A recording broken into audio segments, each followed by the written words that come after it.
Le lac Ladoga, aux confins nord-ouest de la Russie.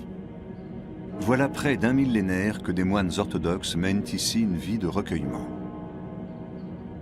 L'archipel de Valaam incarne depuis toujours la quintessence de la vie monastique russe.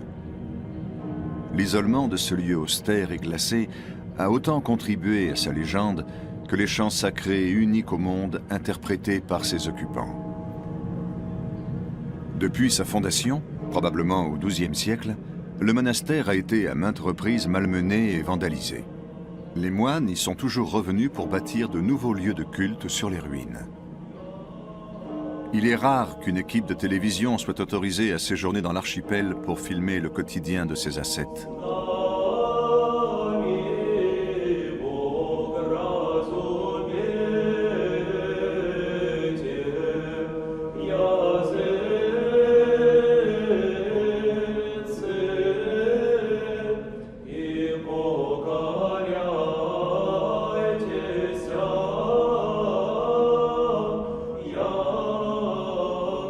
Nous allons tenter de percer quelques-uns des secrets de cet univers très fermé.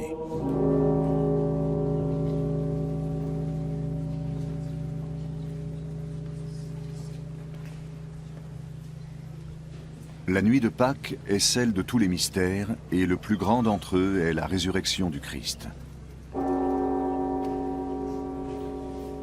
L'église du monastère accueille une impressionnante cérémonie qui se déroule à la seule lueur des bougies dans une atmosphère de profond recueillement.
Principale fête de l'orthodoxie russe, Pâques est célébrée avec plus de faste encore que Noël. C'est ce qui a déterminé nos dates de visite.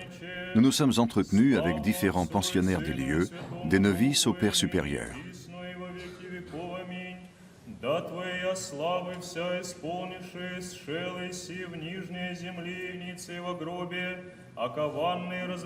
Nous voulons comprendre ce que ces hommes sont venus chercher ici et ce qu'ils y ont trouvé. Слава Отцу и Сыну и Святому Духу, и ныне, и присно, и во веки веков. Аминь.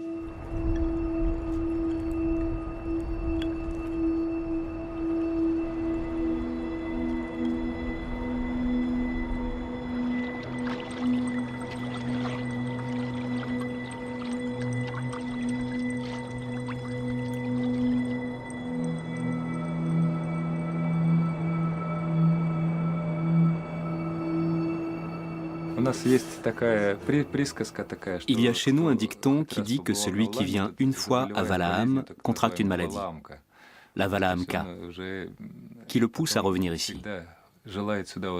C'est ce qui m'est arrivé. Je suis venu ici et je suis tombé malade, gravement malade. Non seulement j'ai voulu revenir, mais j'ai souhaité aller vers le royaume des cieux, vers mon Père spirituel.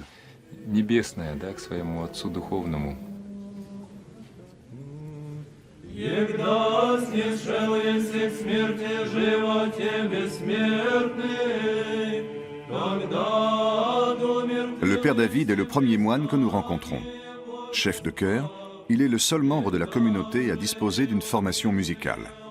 Il considère d'ailleurs que la musique est une porte sur le monde spirituel. Les chants sacrés orthodoxes, bien que d'origine byzantine, sont fortement imprégnés de l'âme russe.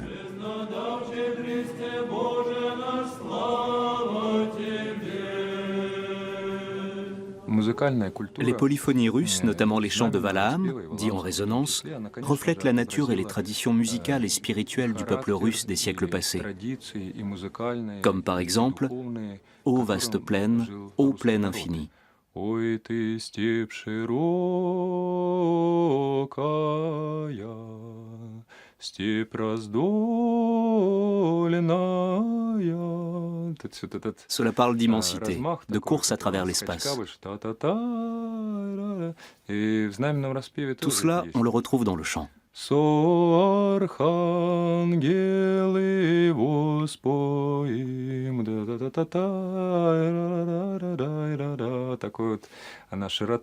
C'est toute l'étendue de la steppe. L'âme affligée et pénitente aspire à aller dans cet espace, à se libérer du fardeau des péchés qui lui pèsent. C'est à travers la pénitence et la foi en Dieu que se manifeste cette culture musicale de la prière.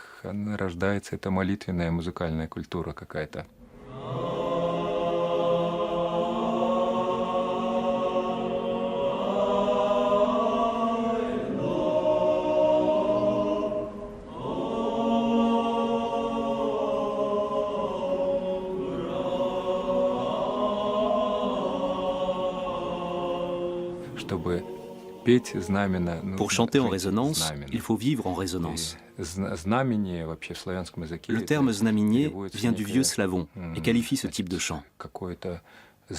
Il signifie le symbole, le message qui nous est adressé. La nécessité de vivre en harmonie sans avoir besoin de parler. Le chant doit refléter notre foi et nos valeurs. Nous devons être des modèles de spiritualité et de vertu. C'est ce que l'on appelle vivre en résonance.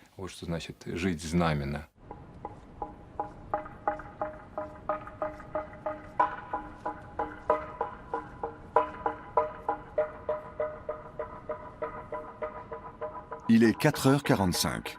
Ce ne sont pas les cloches qui réveillent les moines de Valaam, mais le son d'une cimandre en bois. Une nouvelle journée de dur labeur et de longues prières commence.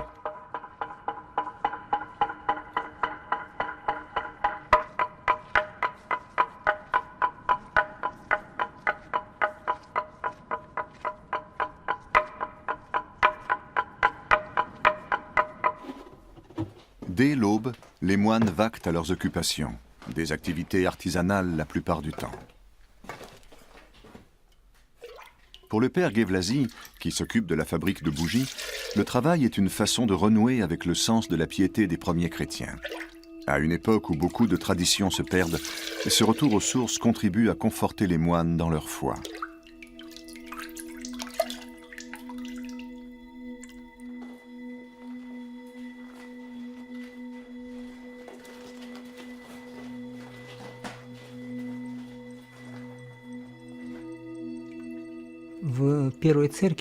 Au premier jour de l'Église, il y a longtemps, les gens venaient prier avec des offrandes de pain, de vin et de chandelles. Chacun produisait sa propre cire et en faisait des chandelles qu'il apportait à l'office. Au fil des siècles, c'est devenu impossible et c'est désormais l'Église qui fournit les cierges. Le fidèle achète un cierge dont il fait offrande à Dieu. Dans l'Israël antique, on sacrifiait des veaux, des agneaux et d'autres animaux de prix. Dans le Nouveau Testament, c'est de cierges, de pain et de vin qu'il s'agit.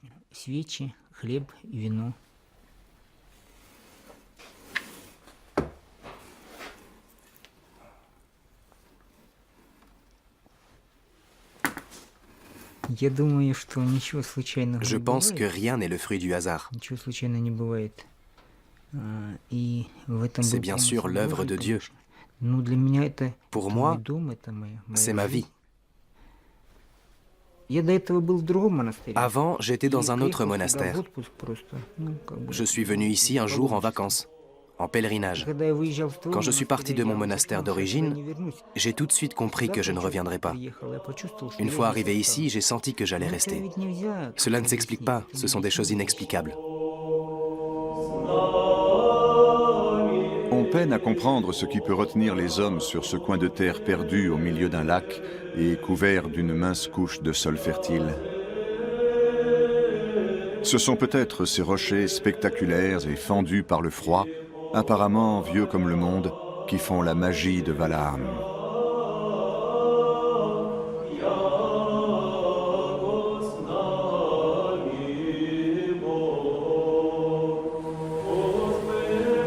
Pour gagner l'île principale, il faut entreprendre une traversée de 4 heures sur des eaux glaciales, balayées par des tempêtes hivernales.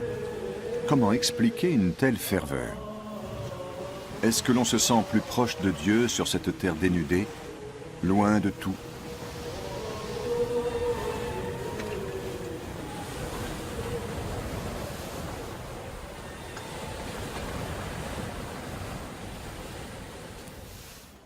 Слава тебе, Боже наш, слава тебе. Царю небесный, утешитель души истины, и везде истина исполняется, сокровищ благих и жизнеподателю, приди, исцели истины и очисти на отеки скверны, и спаси, блажи души наши. Святой Боже, помилуй меня грешного. Господи, Иисусе Христе, Сыне Божий, помилуй меня грешного. Moscovite d'origine, Maxime vit à Valaam depuis 7 ans. Il était footballeur professionnel avant d'entrer au monastère et de prendre le nom de père Manouil.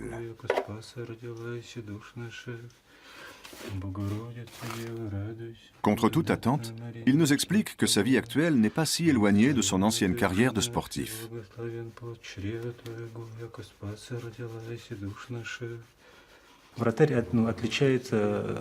Le gardien de but ne porte pas le même maillot que les joueurs de terrain. Il est membre de l'équipe, mais il se tient à l'écart. C'est la même chose dans un monastère.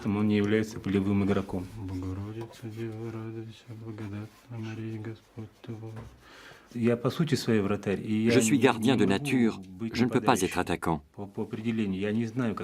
Je ne veux pas faire de mal à un autre homme. Si cela arrive, c'est sans le vouloir.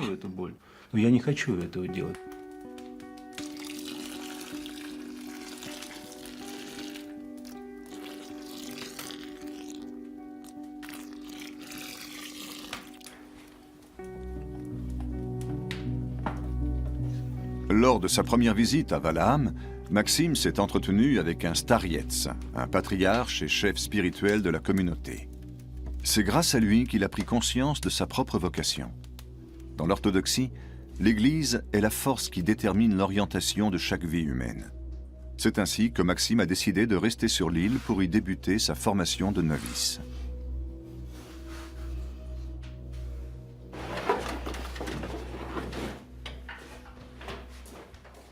Cette décision a profondément bouleversé sa mère. Troublée à l'idée qu'il renonce à une vie séculière, elle a eu peur aussi de perdre son fils à tout jamais.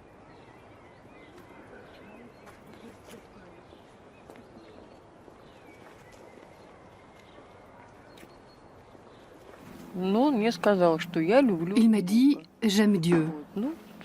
Que vouliez-vous que je fasse? Je ne l'ai pas compris, mais je ne m'y suis pas opposée. Et je n'ai jamais cessé d'aimer mon fils.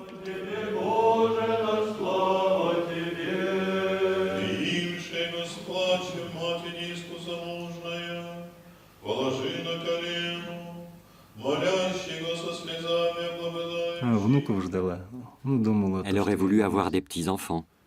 Elle s'est dit que je reviendrais, même au bout de 7 ans. Mais non. Je lui dis que nous avons l'éternité devant nous. Elle me demande si elle fait tout comme il faut. Je lui réponds « mais oui ».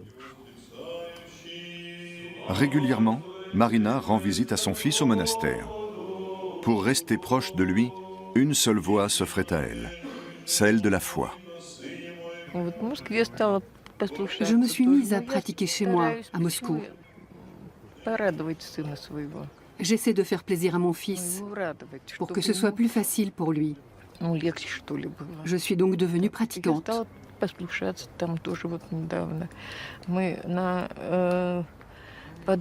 Nous avons une cantine où on donne à manger aux sans-abri. Il est fier de moi. Il est fier de sa maman. Je fais ce que je peux.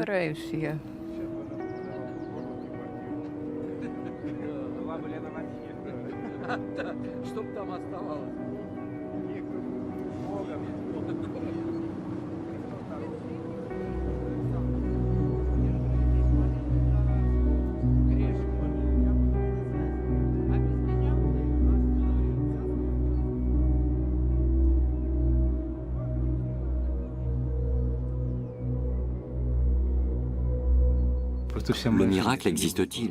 Toute ma vie est une bénédiction de Dieu, une succession de miracles. Le paierai-je et comment? Je ne le sais pas encore.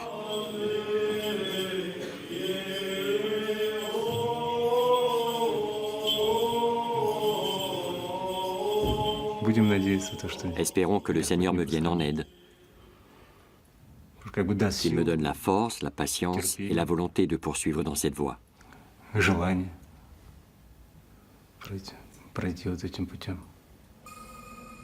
Le chemin sera long et difficile pour Maxime. Il doit tout d'abord se soumettre à l'autorité des frères plus élevés dans la hiérarchie. Vouant toute sa vie à Dieu, il ne pourra en outre ni se marier ni avoir d'enfants. En entrant au monastère, il a également renoncé aux droits qui régissent l'existence du citoyen moyen. La foi et le quotidien du moine conduisent ainsi à une dissolution du moi, un renoncement destiné à le rapprocher de Jésus, son modèle. Cette notion de sacrifice est profondément ancrée dans le christianisme, ce qui explique l'importance de la fête de Pâques pour les orthodoxes. C'est un moment d'espérance, puisque la résurrection du Christ prouve que le sacrifice n'est pas vain. En signe de joie, la communauté fait à plusieurs reprises le tour de l'église dans une procession festive peu avant minuit.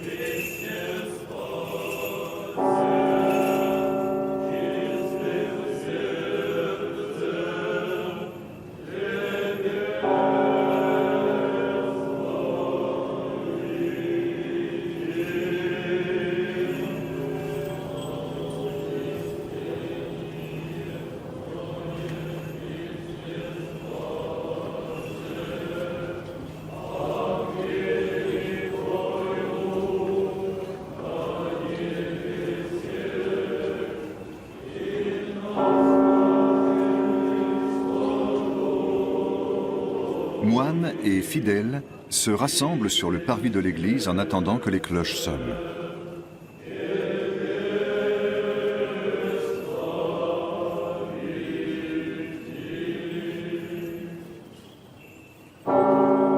L'higoumène, le père supérieur du monastère, annonce alors solennellement la résurrection du Christ.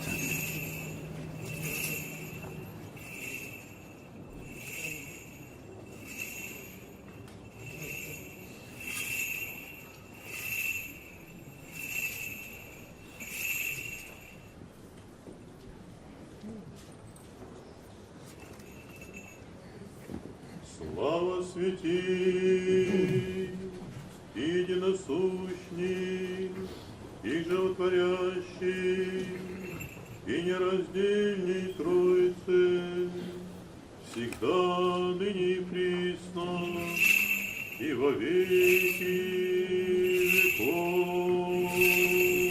Христос воскресе из мертвых, смертью смерть побрал, и сущим во гробе живот даровал. Христос воскресе из мертвых, смертью смерть побрал, и сущим во гробе живот даровал. Христос Après le chant de louange des moines qui annonce la bonne nouvelle, l'égoumène s'adresse à l'assistance pour la salutation pascale.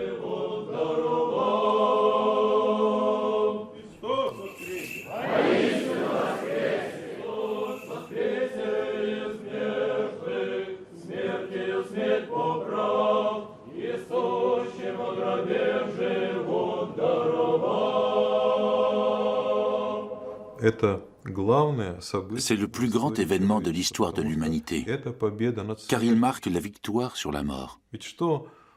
Qu'est-ce qui a de tout temps préoccupé l'homme, plus que tout? La mort. Du plus primitif au philosophe le plus sage, chacun est confronté à cette question. Pourquoi existons-nous? Et à quoi bon, si tout s'achève dans le néant? Si tout retourne en poussière et qu'il n'y a plus rien?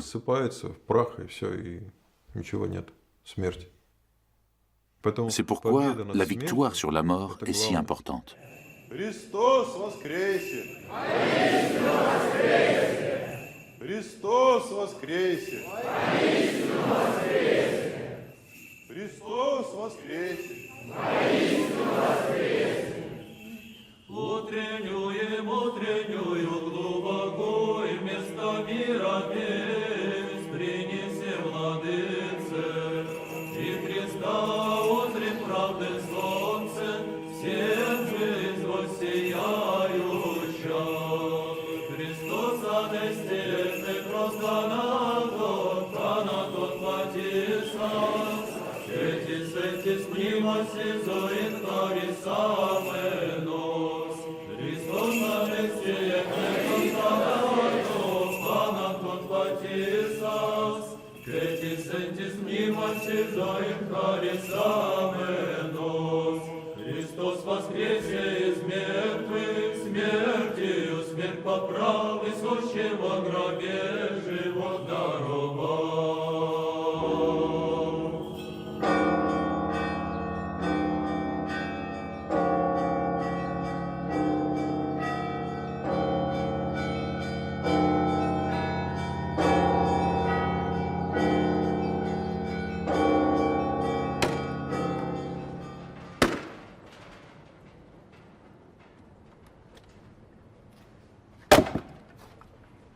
Si les festivités pascales offrent des moments joyeux et solennels à la fois, le quotidien des moines est une rude épreuve. Beaucoup se découragent, ne résistant pas à cette vie difficile et monotone.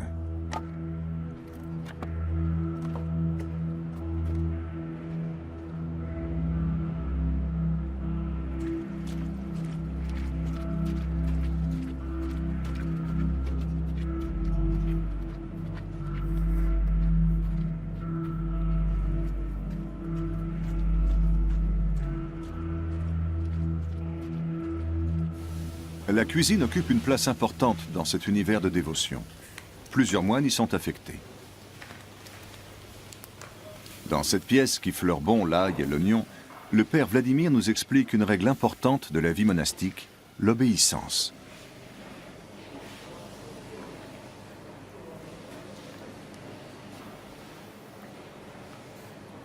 Le prêtre est venu me voir un soir après le service et il m'a demandé « Vladimir, tu sais faire la cuisine ?» Je lui ai dit que non, j'étais cordonnier de formation. Il m'a répondu « Ce n'est pas grave, tu seras cuisinier. » Au début, j'allais voir tout le monde avec mon cahier et j'ai demandé aux gens combien de temps il fallait faire cuire les pommes de terre, les carottes. J'ai fini par apprendre. L'obéissance, telle que je la comprends, c'est le renoncement à sa propre volonté.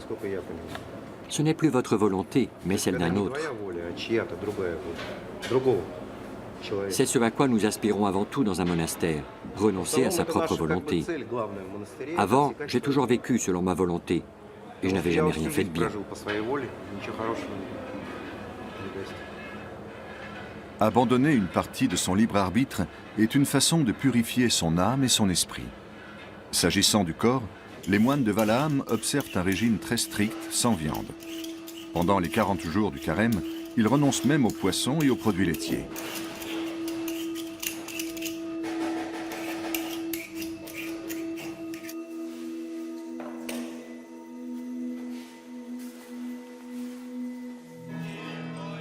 La vie monastique suppose le respect des grands principes chrétiens. Amour, humilité et obéissance. L'élévation spirituelle qui en résulte doit permettre de purifier l'âme. Tel est le socle mystique de la foi.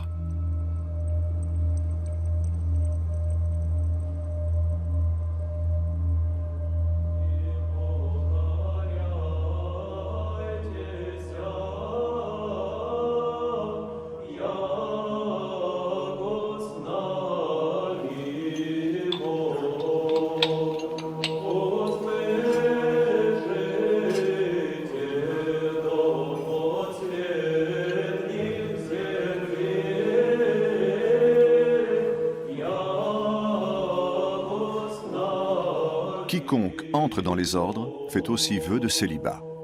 Nous n'avons pas osé aborder ce thème délicat, mais le bibliothécaire du monastère, le père Averki, nous en a parlé spontanément.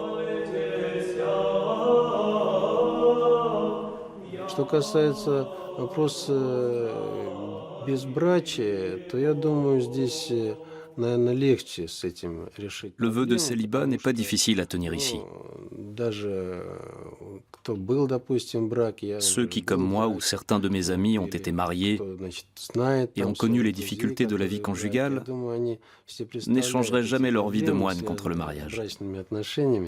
И, конечно, никто так в разумно, значит, в трезвом разуме никто не поменяет монашескую жизнь на брачную. Воскликните, Господи, вся земля. C'est sans doute cette vie de dévotion qui donne aux chants des moines leur caractère unique. Ils sont nombreux à nous l'avoir dit. Une telle musique est l'expression d'un abandon complet à Dieu.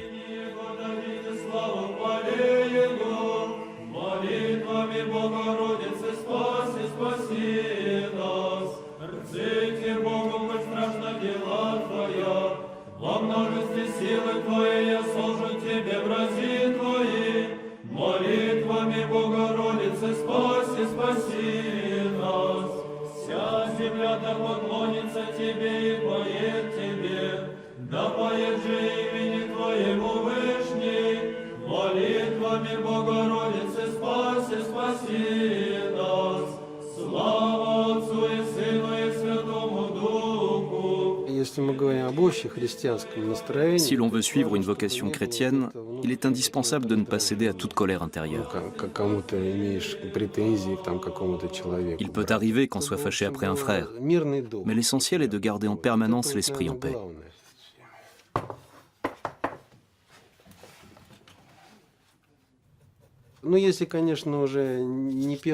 Avec le temps, on acquiert de l'expérience et on peut apprendre à gérer les problèmes mentalement et à s'y préparer. Si je n'aime pas la voix de quelqu'un dans le chœur, je peux toujours mettre des bouchons d'oreilles pour éviter de m'énerver.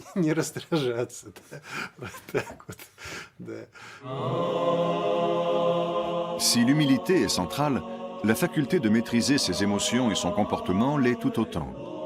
Il s'agit de préserver la pureté de l'esprit en excluant tout sentiment de rancœur ou d'hostilité. Cela nécessite un énorme travail sur soi et une lutte sans relâche contre ses propres faiblesses. Tout le monde n'y parvient pas.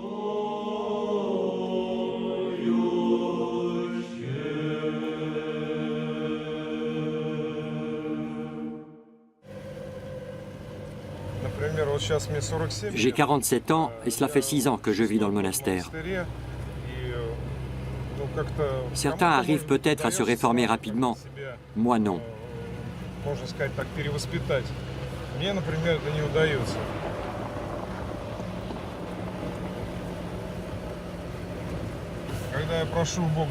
Quand je demande à Dieu qu'il m'accorde l'humilité, il me la donne, mais ce n'est pas immédiat, ça ne vient pas d'un seul coup.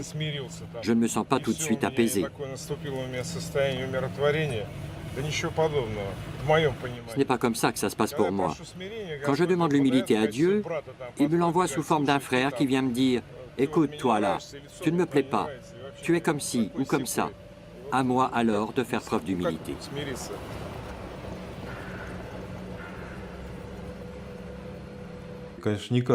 Tout le monde ne peut pas supporter cette vie monacale. C'est une vie très simple, que certains peuvent trouver ennuyeuse Une vie empreinte d'une certaine mélancolie. Ils ont du mal sans relation avec l'extérieur, sans médias. C'est une vie faite de prières et de travail, rien d'autre.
Cela semble à peine croyable, mais à la fin des années 1980, l'île principale était encore en ruine et à l'abandon. La vie monastique avait déserté les lieux.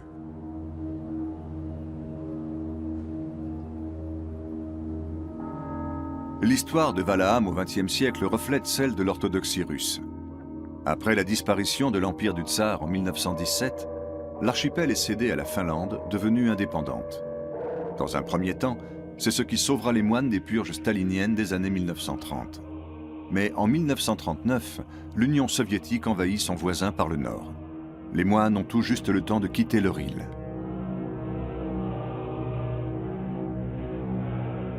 L'athéisme devient doctrine d'État. L'archipel se couvre de bases militaires, tandis que les églises sont transformées en établissements pour handicapés ou en foyers éducatifs.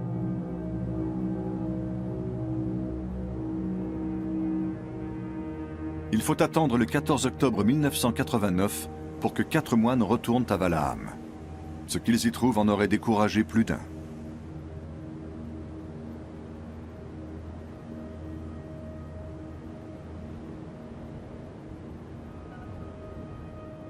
Tout était en ruine.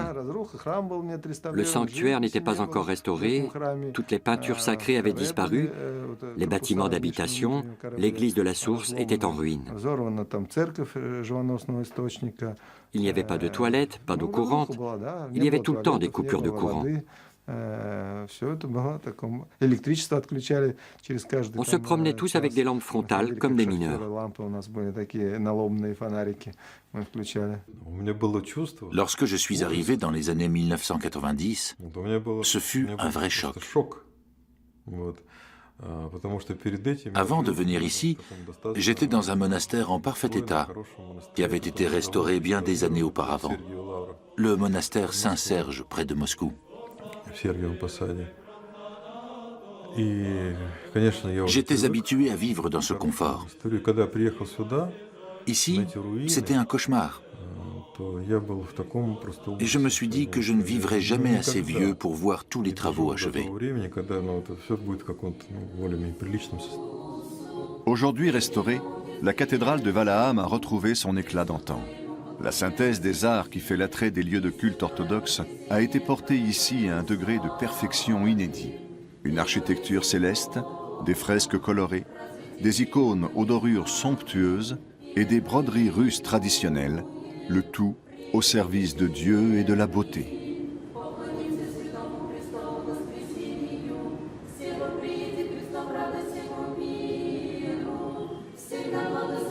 Les chants sacrés d'origine byzantine connaissent eux aussi un regain d'intérêt après les longues années d'athéisme d'État. Dans cet univers coupé du monde, ils ont peu à peu formé un langage musical à part, dont l'unique fonction est de servir à la prière et à l'expression de la dévotion.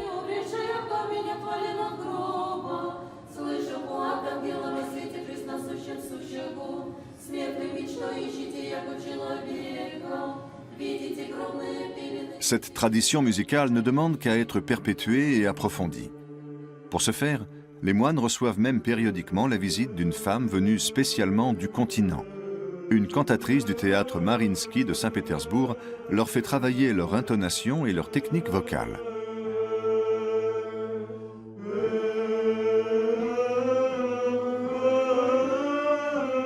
Parallèlement à la restauration des édifices anciens, il s'agit donc aussi de faire revivre l'art unique des chants de Valaham conformément à l'esprit de la foi, des chants dont l'interprétation est réservée aux âmes pures.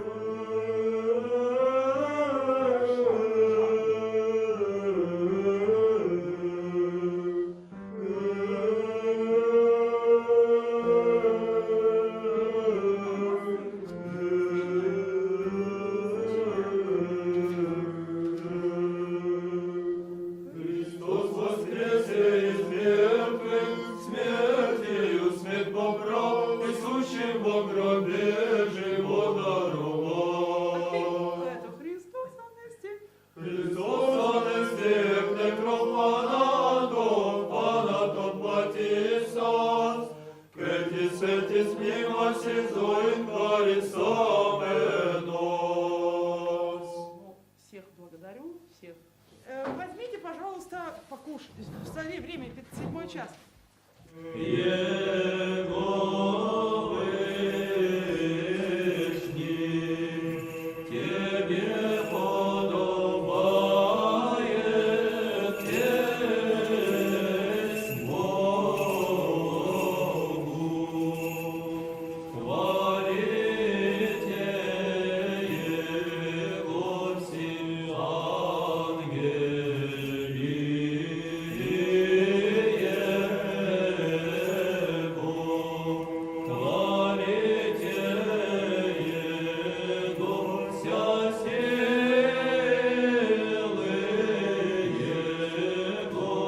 Au XIXe siècle, un écrivain surnommait Valaham le royaume des paysans. Plus de 3000 moines peuplaient alors ces îles.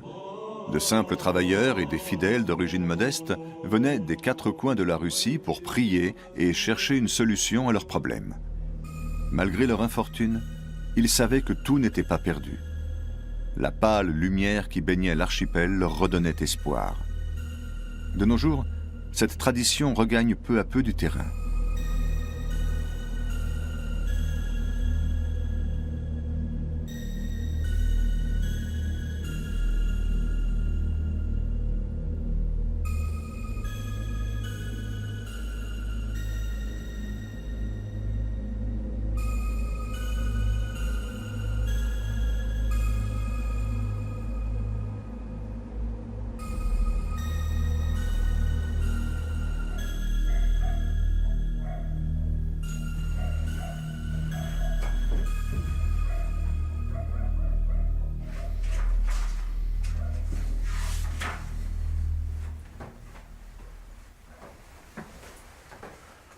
Отца и Сына и Святого Духа. Аминь.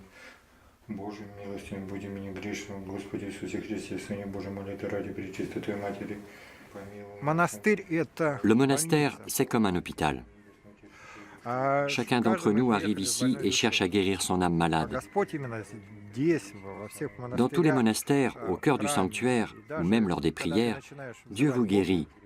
Il soigne toutes vos blessures.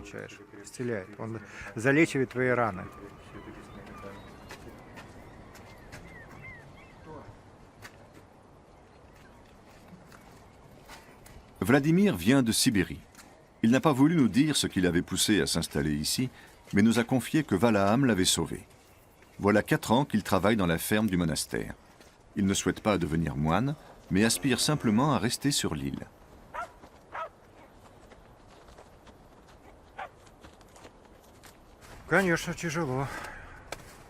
C'est dur de se conformer aux règles de vie monastique, de renoncer à ces choses qui, dans le monde extérieur, nous paraissaient séduisantes. La vie ici est une ascèse. Nous sommes pécheurs par nature. Les passions restent en nous. Il est difficile de les vaincre. C'est source de bien des tentations, de bien des cris et des lamentations. Il se passe en nous bien des choses, mais avec le temps, à force de vivre dans un monastère, on comprend qu'on ne peut plus vivre sans Dieu.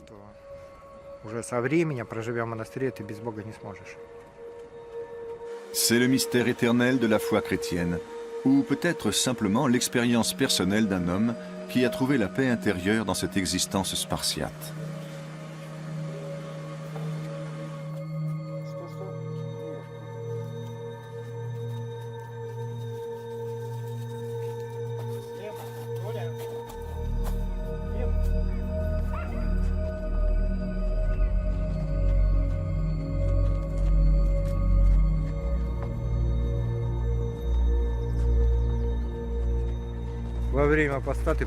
Pendant le carême, on comprend ce qu'est vraiment la foi. La foi, pour moi, c'est la fidélité. Le matin, je me réveille, j'ouvre les yeux et je dis « Seigneur, aide-moi ». Il m'est souvent arrivé, dans des situations de doute, de dire à Dieu « Je ne comprends pas, je ne vois pas d'issue ». Et Dieu m'a montré la voie. Seigneur, je ne demande pas à être riche pour m'en enorgueillir en ton nom. Et je ne te demande pas à être pauvre pour mépriser ton nom. Donne-moi la sagesse.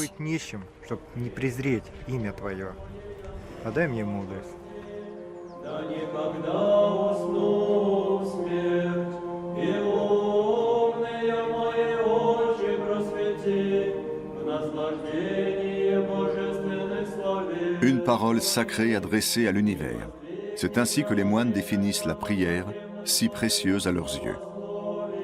Beaucoup affirment que les textes de leurs chants sont plus importants que leurs notes de musique, car seuls les mots peuvent aider à trouver des réponses aux questions existentielles.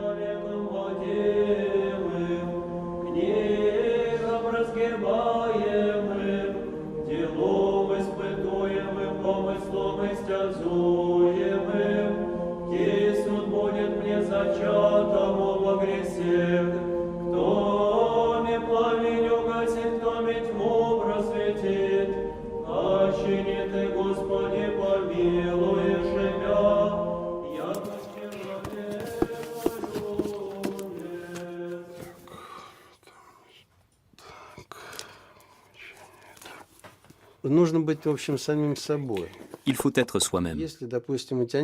Quand on n'a pas soi-même des dispositions à l'élévation, le Père Séraphime peut vous aider à prier. Il possède des dons certains. Si moi je n'ai pas ces dons, je dois vivre aux côtés de quelqu'un qui les a. Sans prétendre être au niveau du Père Séraphime ou du Père David, et sans les envier.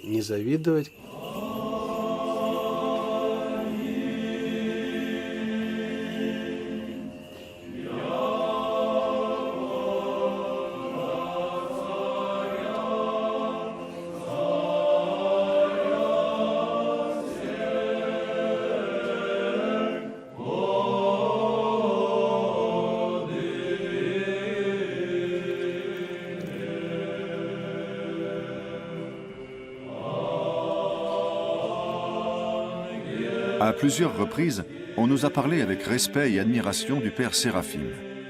Nous ignorions toutefois qu'il était alsacien. Après un parcours exemplaire, 20 années d'ascèse et de méditation, il a atteint un rang spirituel très élevé et est aujourd'hui révéré comme le seul Starietz de Balaam, le chef et le guide spirituel de la communauté.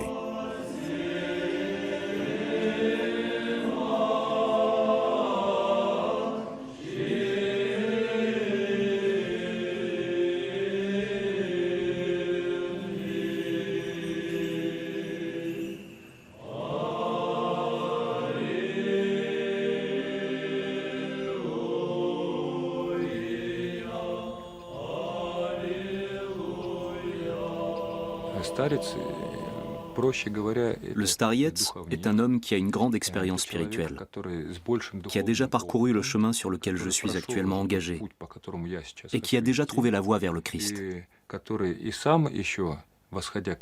Il peut me conseiller et me dire quels sont les précipices que je dois éviter.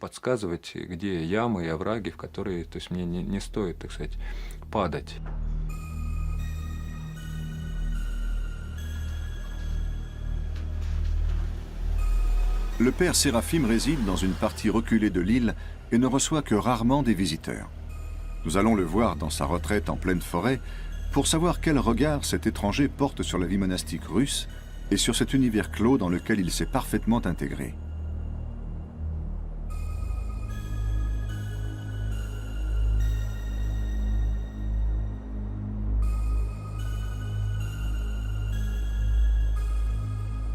Les âmes qui vivent vraiment profondément une vie de repentir, de prière, en obéissance à l'Église, ce sont, on peut dire, vraiment des exceptions.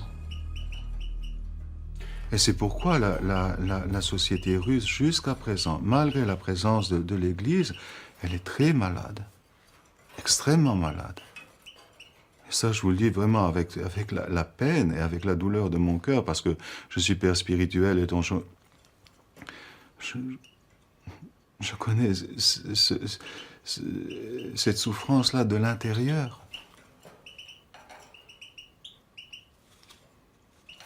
Et malheureusement, la façon dont l'Église s'est développée depuis le début de la perestroïka et les priorités qu'elle met devant elle, à mon avis, ne sont pas toujours les bonnes.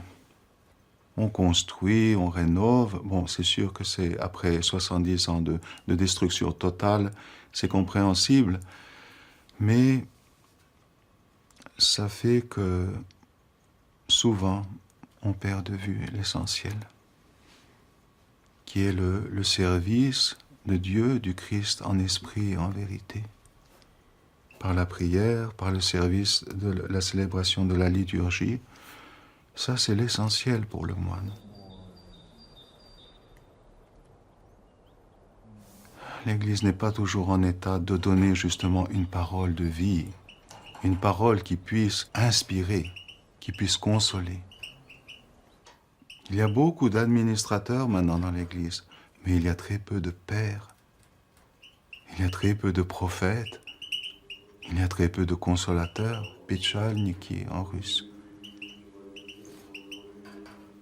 Et c'est ça le problème le plus profond.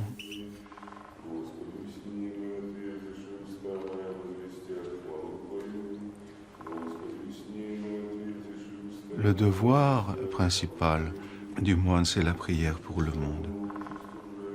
Et en priant pour le monde, il participe aux destinées tragiques de ce monde-là.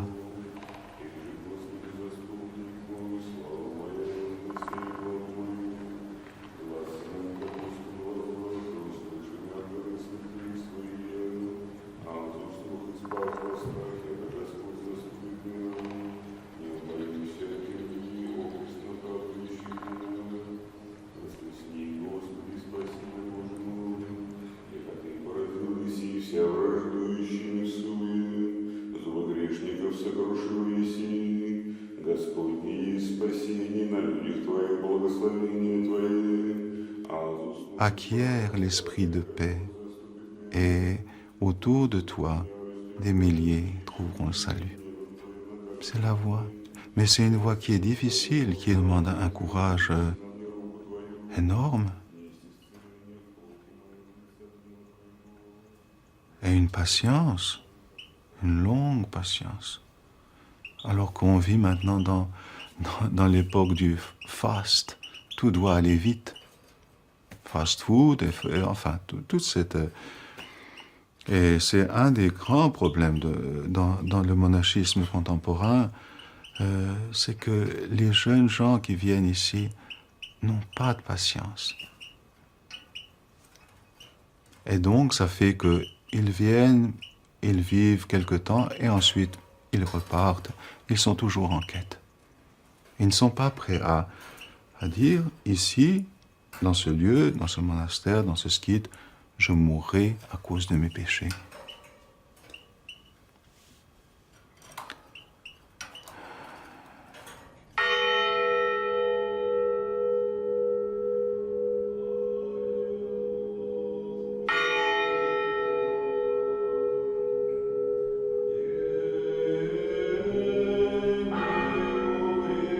Nous sommes venus pour leur chant, mais c'est leur humanité et leur vie simple, faite de prière et de musique, que nous avons appris à connaître.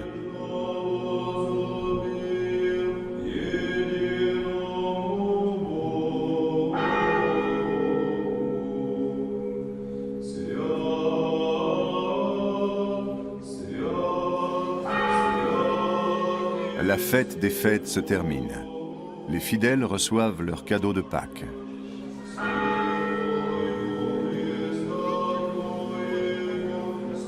Notre plongée au cœur de l'orthodoxie russe nous a fait remonter le temps et découvrir les traditions d'un univers empreint de mysticisme dont nous garderons longtemps le souvenir. Un voyage dans un monde secret que l'on croyait disparu depuis longtemps.